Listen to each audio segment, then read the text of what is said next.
I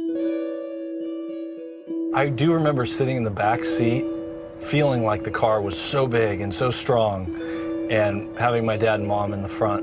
And I remember with my brother having to hold on tight when my dad would go around corners.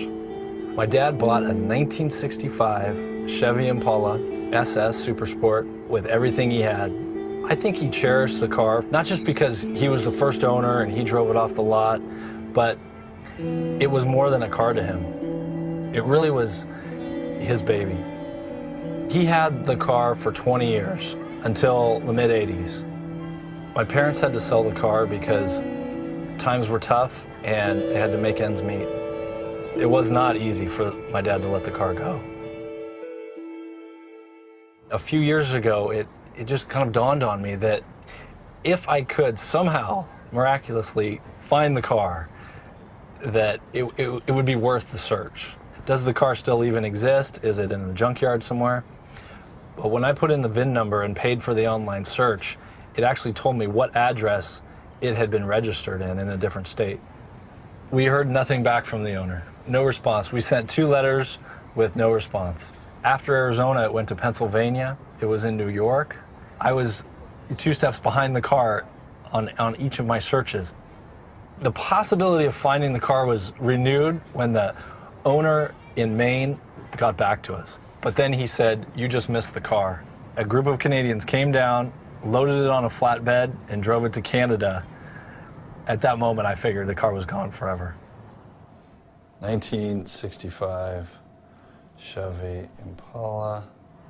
I told my wife, my brother and I decided that we're going to pay the private investigator. She gave me a look, basically, "You guys are crazy." And she said, "Why don't you just do one more of your general online searches?"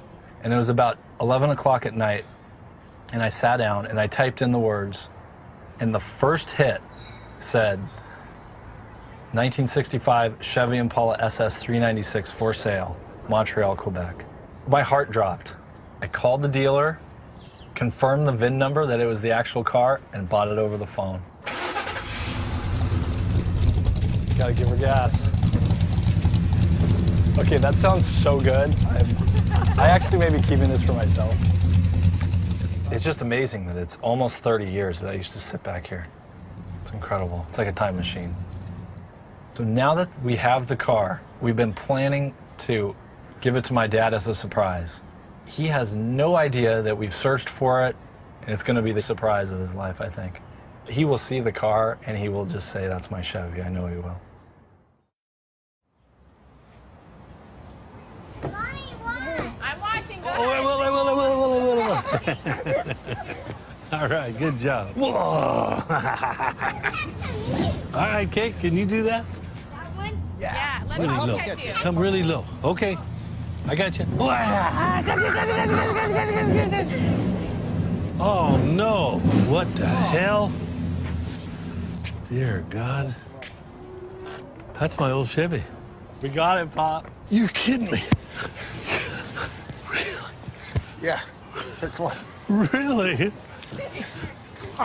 No. Yeah. I think he got that. God, I'm gonna have a heart attack. Where'd you get it? We found it. We found it. I can't talk. I know. It's okay. It took 5 years. That Really? Dear me. It's all good, Dad. We found it. Wow. Papa, I'm just stunned. look at the back of the light. I just don't even know what to say. And it's the same. Yeah, It's the same. Wow. Automatic. Oh, they changed the mufflers. Wow. Give it a little gas. Wow, gee, I can't even believe this is for real.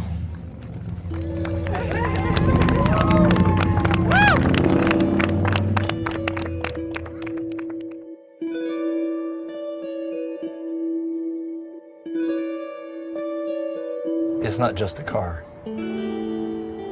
It's all the memories and the feelings. It brings all that back.